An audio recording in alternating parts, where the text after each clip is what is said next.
मागील भागामध्ये आपण बघितलं कुणाल साक्षीला तिच्या बाबांकडे सोडून घरी येतो. घरी आल्या आल्या त्याची आई त्याला साक्षीबद्दल विचारते. तो सांगण्याचा प्रयत्न करत होता पण त्याची आई काहीच ऐकत नाही. तो खूप चिडतो. घरातील सगळ्या वस्तू तो फोडत होता. तो का चिडला आहे हे कोणालाच कळत नव्हतं. आता पुढे. दादा काय झालं आहे? नीतू बोलते. नीतू शांत बस, कुणाल चिडून बोलतो. आई, या घराचे पेपर आणि बाबा चालवतात त्या कंपनीचे डॉक्युमेंट मला आत्ताच्या आत्ता आणून दे. कुणाल पटापट बोलत होता. घरातील सगळेजण त्याचं बोलणं ऐकून चक्रावून जातात. आज हा असा बिहेवियर का करतोय? हा प्रश्न सगळ्यांनाच पडला होता. आई, मी तुला काय सांगितलं? आण ना ते डॉक्युमेंट, तो चिडून बोलतो. त्याला घाबरून त्या आत जाऊन सगळे डॉक्युमेंट घेऊन येतात. आई, बाबा, तुम्ही ही सगळी प्रॉपर्टी माझ्या नावे केली आहे ना? तो सगळीकडे नजर टाकत बोलतो. हो कुणाल, पण तुला नेमकं काय झालं आहे? कुणालचे बाबा बोलतात. आई, बाबा, ही सगळी प्रॉपर्टी मी काकूंच्या नावे करत आहे, तो बोलतो. इकडे सगळेजण शॉक लागल्यासारखे त्याला बघत होते. त्याचे आई बाबा मटकन खाली सोफ्यावर बसतात. कुणाल, तू काय बोलतोयस? तुला तरी कळतंय का? कुणालची आई चिडून बोलते.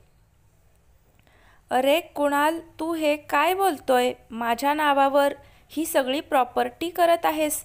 मला हे काहीच नको, सुनंदा काकी बोलते. कुणाल तिला इग्नोर करून त्याच्या आईकडे जातो. कुणाल आईजवळ येऊन गुडघ्यावर बसतो. तो त्यांचा हात हातात घेतो. आई, तुला माझ्यावर विश्वास आहे ना? कुणाल शांतपणे बोलतो. त्याच्या डोळ्यात पाणी आलं होतं. कुणाल, सुनंदा काकी बोलतात. त्या जरा घाबरल्या होत्या. काकी, मला तुला खूप बोलायचं आहे. तुझा खरा चेहरा सगळ्यांना कळायला हवा. कुणाल चिडून बोलतो. काय? मी काय केलं आहे? काकी चिडून बोलते. नीतू, तू रूममध्ये जा, कुणाल बोलतो. मी नाही जाणार दादा, जे काही असेल ते माझ्या समोर, ती चिडून बोलते. नीतू, तुला खूप त्रास होईल, कुणाल काळजीनं बोलतो. दादा, मीही मोठी आहे, मलाही कळू दे माझ्या आईचे प्रताप, ती चिडून सुनंदा काकीकडे बघत बोलते. बोल की लवकर कुणाल, सुनंदा काकी चिडून बोलते. काकी, ही सगळी प्रॉपर्टी तुला नको आहे? कुणाल शांतपणे बोलतो. हो, नको नको आहे मला हे सगळं, ती चिडून बोलते. मग आत्तापर्यंत हे काय होतं? कुणाल चिडून बोलतो. मी काहीच केलं नाही कुणाल, त्या घाबरून बोलतात. मग मला आणि साक्षीला कशासाठी वेगळं करत आहेस? तू काय करशील ते मला काही कळणार नाही का? कुणाल रूममध्ये जात बडबडतो. सगळेजण त्याच्याकडे बघत होते. तो हातात लॅपटॉप घेऊन बाहेर येतो. काकी, तुला प्रॉपर्टी नको आहे तर आमच्या बाळाला का मारणार होतीस? तो चिडून मोठ्या आवाजात बोलतो. आणि तुमच्या बाळाला? वहिनी, काय तोंडात येईल ते का बोलत आहे? हा, मी असले आरोप सहन करणार नाही, काकी चिडून बोलते. हो का? आणि त्या जिन्यावर तेल कोणी ओतलं होतं? कुणाल दातोट खात बोलतो. मी असं काहीच केलं नाही, ती मोठ्यानं बोलते. आणि नीतूच्या बाळाला कोणी मारलं? तो चिडून बोलतो. इकडे नीतू त्याचा शब्द ऐकून पटकन खाली बसते.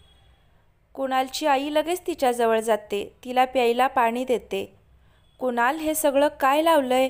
आम्हाला काहीच समजत नाही, जे असेल ते स्पष्ट बोल, कुणालची आई नीतूला सोफ्यावर बसवत चिडून बोलते. दादा, माझं बाळ कसं गेलं? नीतू कुणालला प्रश्न विचारते. कितीतरी वर्षांनी हे निघालं होतं. तिने तसं स्वतःला खूप सावरलं होतं. सगळ्यांदेखत जरी ती खुश दिसत असली तरी ती रूममध्ये खूप रडायची. आणि जशी साक्षी घरात आली तेव्हापासून ती खूप खुश राहत होती. नीतू, पॅनिक होऊ नको, कधीतरी हे सगळं तुझ्यासमोर येणार होतं, तो तिच्या गालाला हात लावत बोलतो. कुणाल, आम्हाला खरं काय ते सांगून टाक, कुणालचे बाबा बोलतात. आई, बाबा, सगळं खरं सांगतो, तो बोलून घरातील CCTV कॅमेरा ऑन करतो. सगळेजण बघत होते. सुनंदा काकी कशी जिन्यावर तेल लावत होती. सगळ्यांना खूप राग येतो. सुनंदा काकीला खूप घाम फुटला होता. ती सगळ्यांकडे घाबरून बघत होती. कुणालची आई उठून तिच्याजवळ जाते. तिच्या गालावर 2-3 कानशिलात देते. ती दोन्ही हात गालावर ठेवून उभी होती. तुझी हिंमत कशी झाली माझ्या मुलाचा संसार उद्ध्वस्त करायची? तू साक्षीला कुणालबद्दल भडकवत होतीस हे मला माहीत होतं, पण मीच तुझ्याकडे दुर्लक्ष केलं. तुझ्यासारखी बाई घराण्यासाठी कलंक आहे. तुझं तोंडही बघण्याची इच्छा नाही माझी. चालती हो माझ्या घरातून, त्या चिडून बोलतात. आई शांत हो. आणि ह्यांनी नीतूलाही दुधातून गोळ्या दिल्या होत्या, ज्यानं तिचं बाळ पोटातच गेलं. आपल्याला वाटलं ती डिप्रेशनमध्ये गेल्यामुळे तसं झालं. ते सगळं खोटं होतं. मी त्याच वेळी सगळी माहिती काढली होती. आई, कोल्हापूरला लग्नात ह्यांनी कीर्तीला आणलं होतं, ते मला जाळ्यात ओढण्यासाठी. कुणाल दातोट खात बोलतो. कुणाल, तुला कसं माहिती की साक्षी प्रेग्नंट आहे ते? कुणालची आई चिडून बोलते. सुनंदा काकी काहीच बोलत नाही. आता बोलायला काय घेशील? कुणालची आई चिडून बोलते. ते वहिनी, मी साक्षीवर लक्ष ठेवून होते. तिला 2-3दा कोरड्या उलट्या झाल्या होत्या. तिच्यात थोडे बदल दिसले. मला लगेच ओळखलं की हिला दिवस गेले आहेत. बोलून काकी गप्प बसते. आता पुढे डोक्यात काय प्लॅन होता ते सांगशील का? कुणालची आई सोफ्यावर बसत बोलतात. त्यांनी स्वप्नात सुद्धा वाटलं नव्हतं की ही बाई असं काही करू शकेल. त्या खूप कोलमडून गेल्या होत्या. त्यांनी ह्या घराला खूप प्रेमानं मायेनं जपलं होतं. त्या आल्यापासून कधीच घरात वाद झाले नव्हते. त्यांनी घराला तसं जपलं होतं. पण त्यांच्या माघारी एवढे काही झालं होतं की त्याची त्यांना खबरच नव्हती. ते साक्षीला कुणालपासून दूर करून मी कीर्तीला त्याची बायको बनवणार होते. आणि त्या दिवशी मी आणि प्रियानेच त्याच्या जेवणात गोळ्या घातल्या होत्या. आणि नीतूचं बाळ मीच मारलं होतं, कारण तो अनिकेत मला आवडला नव्हता. तो गेल्यानंतर त्याची निशाणीसुद्धा मला ठेवायची नव्हती. मला नीतूचं लग्न खूप मोठ्या घराण्यात करायचं होतं. सुनंदा काकी खाली मान घालून बोलते. आई, चला आपापल्या बॅगा पॅक करा.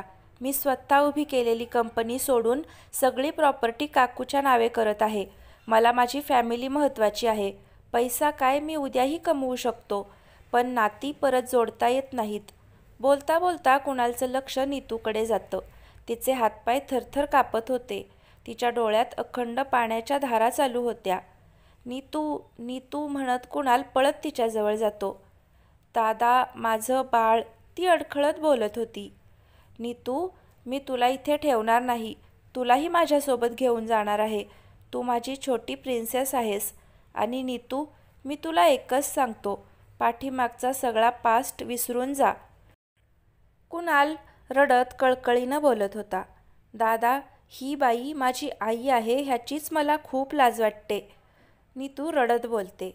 कुणाल तिला मिठीत घेतो. तिला खूप काही बोलायचं होतं. मनात आजपर्यंत खूप काही साठवून ठेवलेलं होतं. ती डोळे पुसून एक दीर्घ श्वास घेते. ती उठून तिच्या आईजवळ जाते. सगळेजण तिच्याकडे बघत होते. ती सुनंदा काकीजवळ गुडघ्यावर बसते. दोन्ही हात जोडते. आई, या सगळ्यात माझ्या बाळाचा काय दोष होता? त्या निष्पाप जीवाचं काय? नीतू जोरात ओरडते. आजच तिचा आवाज वाढला होता. सगळेजण अवाक होऊन तिच्याकडे बघत होते. बोल ना आई, नीतू रडत बोलते. मी त्या बाळाकडे बघून तर दिवस काढले असते. खरं प्रेम काय ते तुला कुठे कळणार आहे, कारण तू कधीच आमच्यावर खरं प्रेम केलं नाहीस. आईला विचार खरं प्रेम, ती कुणालच्या आईकडे बघत बोलते. तू खऱ्या नात्याला, आपल्या माणसांना पैशातच तोलत होतीस. आई, तू जर माझ्यावर खरं प्रेम केलं असतं ना. ती बोलायची थांबते. नीतू खाली बसून मोठमोठ्याने रडू लागली. कुणाल तिला सावरायला जात होता तर त्याची आई अडवते. कुणाल, तिला मोकळी होऊ दे. मनातील सगळी खतखत बाहेर निघू दे, तरच ती स्वतःला सावरायला शिकेल. कुणालची आई रडत बोलते. कुणालही हताश होऊन खाली बसतो. त्याच्या नीतूच्या डोळ्यात कधीही पाणी येऊ न देणारा आज ती रडत असतानासुद्धा काहीच करू शकत नव्हता. आणि तिच्या डोळ्यातील पाणी आपल्याच माणसामुळे आहे याची त्याला खंत वाटत होती. दादा, मला जगायची सुद्धा इच्छा नाही. नीतू रडत मोठ्याने बोलते. ती खूप मोठमोठ्यानं रडत होती. कायम हसरा चेहरा ठेवणारी नीतू आज खूपच कोलमडून गेली होती. तिला खूपच गलबलून आलं होतं. तिचं दुःख तिच्याशिवाय कोणालाच कळत नव्हतं. आज खूप खचून गेली होती ती.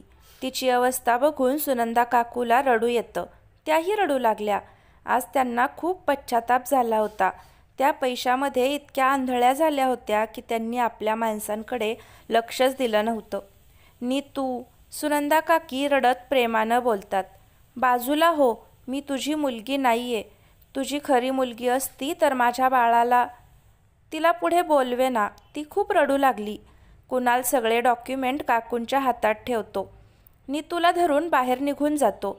कुणालचे आई बाबा पण तिच्याकडे बघत बाहेर निघून जातात. सुनंदा काकी पण बाहेर येतात तर हे सगळेजण कारमध्ये बसत होते.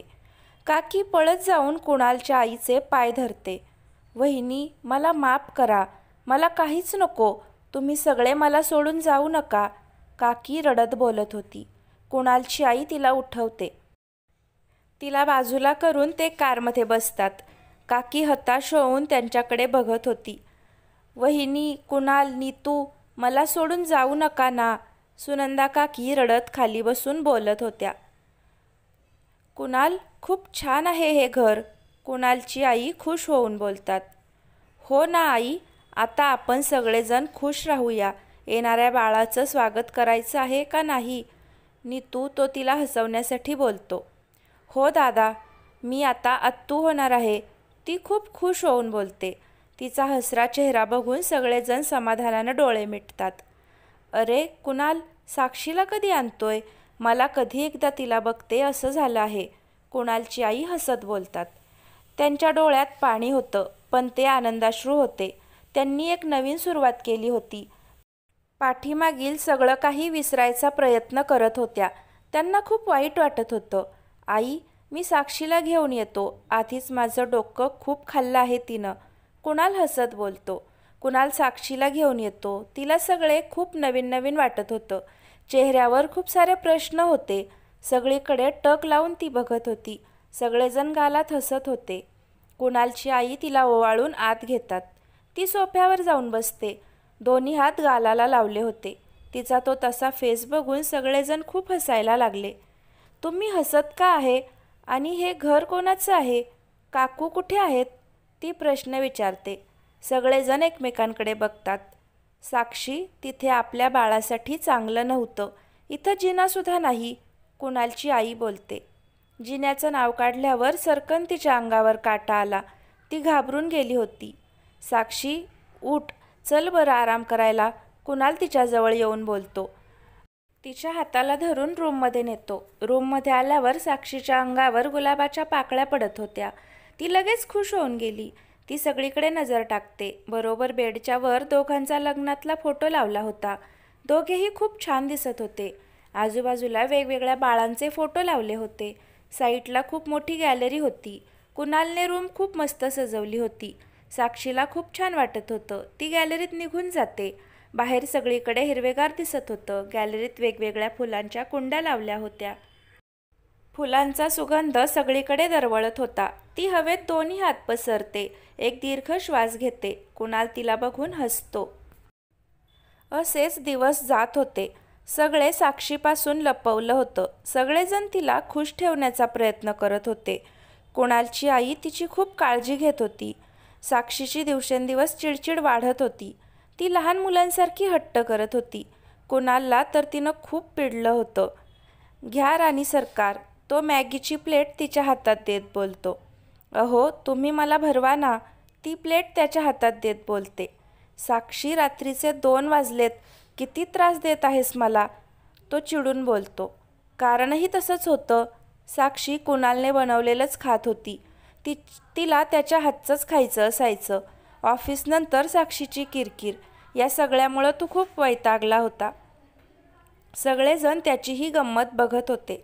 साक्षी खूप चिडली होती. तो तिच्यासमोर चमचा धरतो. ती खात नाही. आता काय झालं साक्षी? खा ना, मी भरवत आहे ना. तो बोलतो. मला आत्ताच्या आत्ता कॉफी हवी आहे. ती चिडून बोलते. साक्षी, आत्ता तर तुला मॅगी पाहिजे होती. तो स्वतःला शांत ठेवत बोलतो. नाही, कॉफी, ती मोठ्यानं ओरडते. तो कानावर हात ठेवतो. साक्षी, शांत हो, तो चिडून मोठ्यानं बोलतो. साक्षी, सगळेजण झोपले आहेत, तुला काही कळतं का? नाही, कुणाल चिडून बोलतो. त्या दोघांचा आवाज ऐकून सगळेजण रूमच्या बाहेर येतात. कुणाल, दार उघड, कुणालची आई मोठ्यानं बोलते. कुणाल त्याचा आवाज ऐकून डोक्यावर हात मारून घेतो. या सगळ्यांमध्ये तो भरडला जात होता. अलीकडे साक्षी खूपच हट्टी झाली होती. सारखं चिडचिड, रडणं चालू होतं. ती स्वतःलाही खूप त्रास करून घेत होती. तिची मनस्थितीच तशी होती. कुणाल, तिला काय केलंस? कुणालची आई चिडून बोलते. आई, तिला मॅगी हवी होती, तिला तेही करून दिली, तर आता ती खायला नको म्हणतीये. आत्ता तिला कॉफी हवी आणि अशी ओरडते. कुणाल वैतागून बोलत होता. सगळेजण हसत होते. त्याला खूपच राग येतो. सगळेजण हसत का आहेत? तो चिडून बोलतो.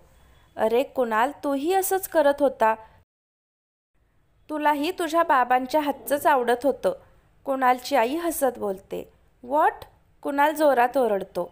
अरे कुणाल, जेव्हा बाळ पोटात असतं ना, तेव्हा बाळाची जी खाण्याची इच्छा तेच तर साक्षी मागते. आई त्याला समजावत बोलते. हे सगळं माझ्या डोक्याच्या बाहेर आहे, कुणाल डोकं धरत बोलतो. अहो, कॉफी, साक्षी बारीक चेहरा करून बोलते. कुणाल, तुझं मूल तुझ्यावरच गेलं आहे बघ, कुणालचे बाबा हसत बोलतात. अरे हो, मी विसरलेच, आपल्या या जोडीला ट्विन्स होणार आहेत, म्हणजे जुळं होणार आहे. कुणाल कॉफी आणून देतो. साक्षी एक सिप घेते. ती समाधानानं डोळे मिटते. कुणाल तिच्या चेहऱ्यावरील खुशी बघतो. त्याच्या चेहऱ्यावर हलकं हसू उमटतं. ती कॉफी पिऊन मग बाजूला ठेवते. ती दोन्ही हात पसरून कुणालकडे बघते. त्याच्या कुशीत झोपणं ही तिची फेवरेट जागा होती. साक्षी, उद्या आपण हॉस्पिटलमध्ये जायचं आहे, कुणाल तिच्या डोक्यावर हात फिरवत बोलतो. का? कशासाठी? साक्षी घाबरून बोलते. अगं घाबरते कशाला? उद्या तुझी सोनोग्राफी आहे बाळा, तुला 5 महिने पूर्ण होत आले आहेत. कुणाल तिच्या कपाळावर किस करत बोलतो. आई ग, साक्षी जोरात किंचाळते. साक्षी, काय झालं?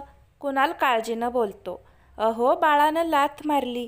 साक्षी पोटावर हात ठेवून बोलते. तुला कसं कळलं बाळानं किक मारली ते? कुणाल बोलतो.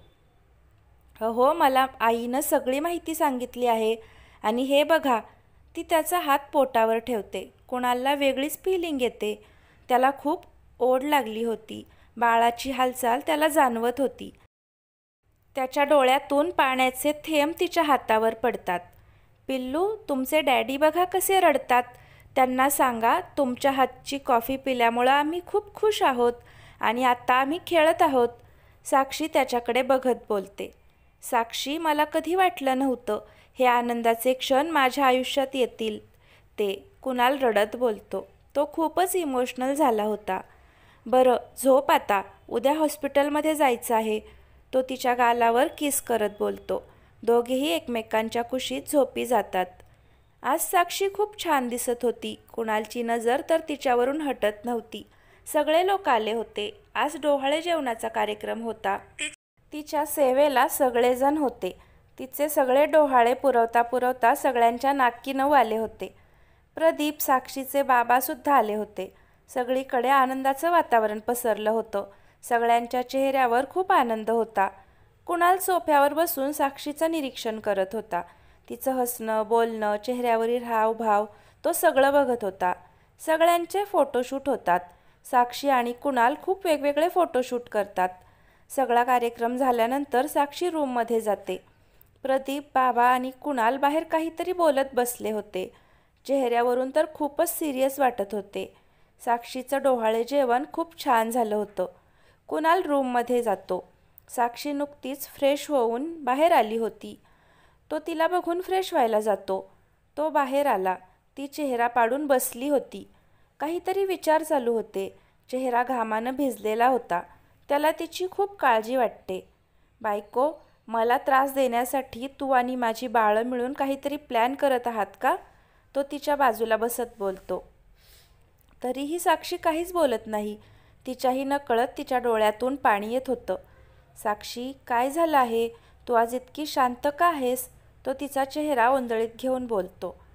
अहो म्हणत ती त्याच्या कुशीत जाऊन रडू लागते. साक्षी, तो जोरात बोलतो. साक्षी, भीती वाटते का? तो तिचे डोळे पुसत बोलतो. अहो मला काहीतरी झालं तर? ती अडखळत बोलते. साक्षी, तो तिच्या कानशिलात वाजवतो. तो खूप चिडला होता. तो उठून भिंतीवर जोरात हात मारतो. त्याच्याही डोळ्यात पाणी होतं. साक्षी, तुझ्या मनात असं आलंच कसं? एकदाही माझा आपल्या फॅमिलीचा विचार कसा केला नाहीस? तो चिडून बोलतो. ए साक्षी, तू माझा श्वास आहेस. कुणाल साक्षीजवळ येऊन तो गुडघ्यावर बसून पॅनिक होऊन बोलत होता. तो तिचे हात हातात घेतो. तीही रडत होती. तिला आज कसली तरी भीती वाटत होती. मन खूप बेचैन झालं होतं. काहीतरी हातातून जातंय असं तिला वाटत होतं. अहो मला खूप भीती वाटत आहे. मला कसं तरी होत आहे. ती पोटावर हात ठेवून रडत बोलते. साक्षी, मी आहे ना तुझ्यासोबत. मी तुला काहीच होऊ देणार नाही. आणि तू आता आपल्या बाळांचा विचार कर ना.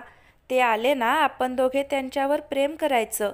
तुला आईचं प्रेम मिळालं नाही ना, मग आपल्या बाळांना आईचं आणि बाबांचं प्रेम द्यायचं आहे.